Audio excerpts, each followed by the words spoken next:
Bonjour, je m'appelle pasteur Ruchen Wanakaija. Je suis pasteur dans une église évangélique appelée Philadelphie. C'est une église qui a pris sa naissance dans un squat de Tina. Dans les années 2015, le mois de juillet. Voilà. Maintenant, ça fait maintenant 8 années que nous sommes là-bas. Mais depuis le 1er septembre de cette année 2023, eh bien, nous sommes passés de l'église physique, statique, à une église dite numérique, virtuelle, potentielle. Et pourquoi ce passage?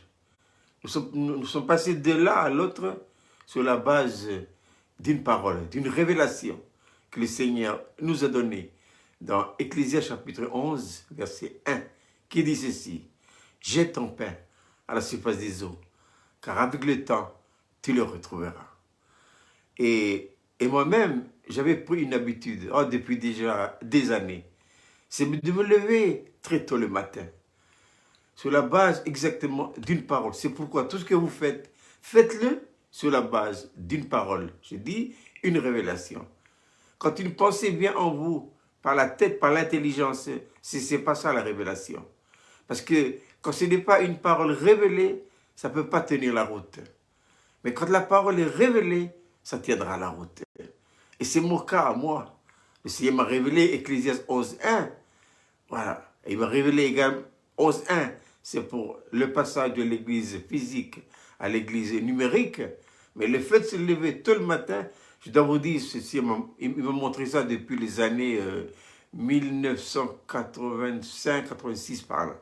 Donc ça fait déjà plus de 30 ans que j'ai retenu cette discipline personnelle, c'est de me lever très tôt le matin.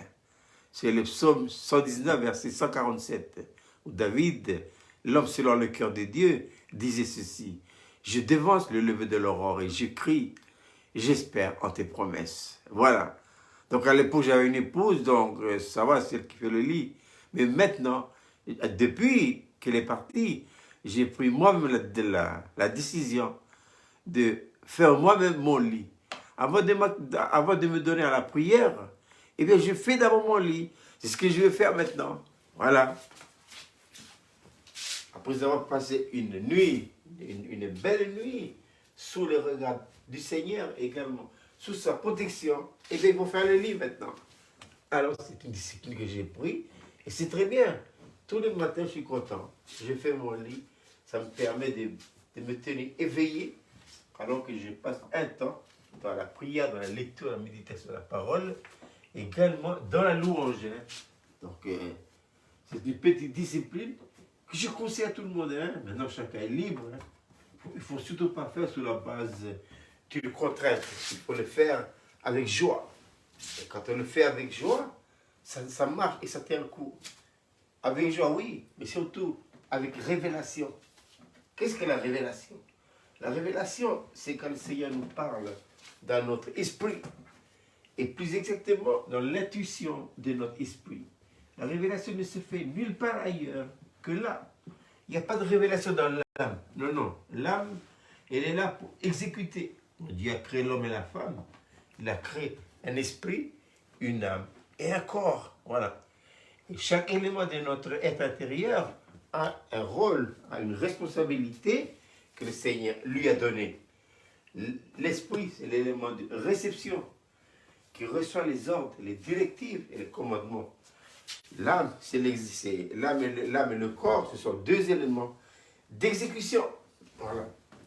Et ça, c'est important. C'est pourquoi c'est très important, la révélation. Oui, parce que l'homme sage dira que sans révélation, le peuple est sans frère. Ça veut dire sans révélation, on fait n'importe quoi, quoi. On fait tout ce qui nous vient dans l'âme. Et tout ce qui vient dans l'âme n'est pas le résultat d'une révélation. Voilà. Mon lit est fait, vous voyez bien là. Et maintenant que c'est fait, je vais passer maintenant un temps dans la prière. Dans la prière, pendant quelques minutes. Et après la prière, eh bien, je passe un temps maintenant dans la lecture de la parole de Dieu, la méditation. Qu'est-ce que la méditation? La prière, c'est un temps où je passe avec le Seigneur, je lui parle. Voilà. Je vois avec lui le déroulement de la journée, tout ce que je dois faire. Voilà. Et puis ensuite, je passe un temps dans la lecture et la méditation de la parole de Dieu. J'avais pris comme discipline de prendre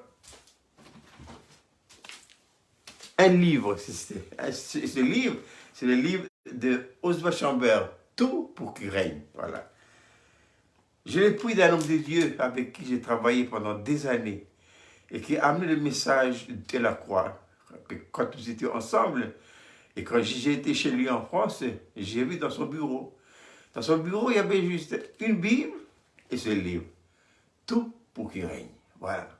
C'est le livre d'Oswald Chambers. C'est un frère, c'est un brave frère qui est déjà auprès du Seigneur. Mais la particularité de ce livre, c'est que le frère traite en profondeur le problème humain. Voilà. Et le problème humain, c'est un problème crucial, qu'aucun homme ne peut le régler. Même pas les psychologues et les psychanalystes. Ce qui peut régler le problème humain, c'est Dieu. Et c'est Dieu lui seul. C'est Dieu seul.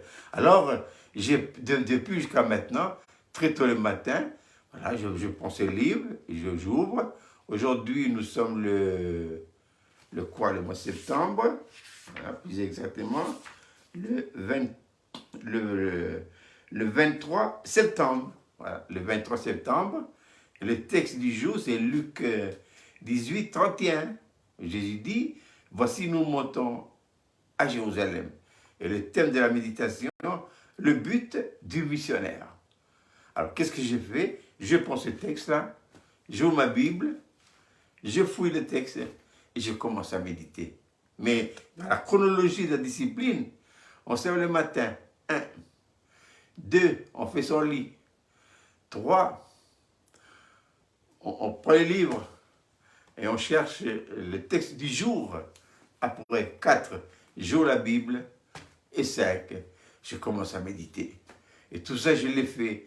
Voyez-vous, je vous encourage. Parce que, comme dit l'apôtre Paul dans sa lettre aux Romains, que si les prémices sont saintes, eh bien, la masse l'est aussi. C'est vrai, c'est pas facile, hein?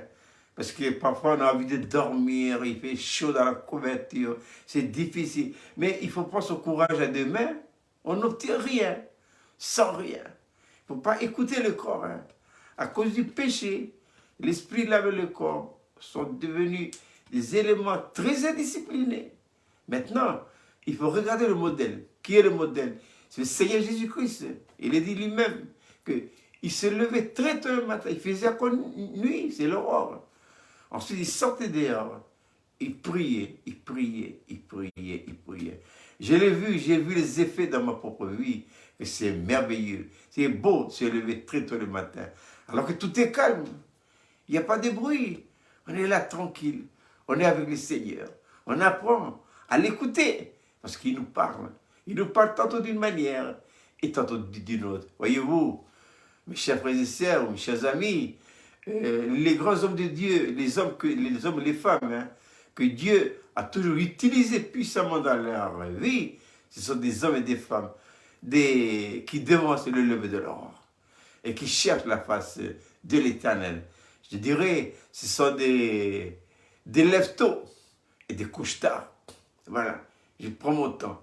Et c'est merveilleux parce que quand j'ai consacré à Dieu les premières heures de la journée, eh bien, c'est pour dire que si les prémices sont saintes, eh bien, la masse l'est aussi. Faites-le, faites-le. Vous verrez que vous allez passer une bonne journée.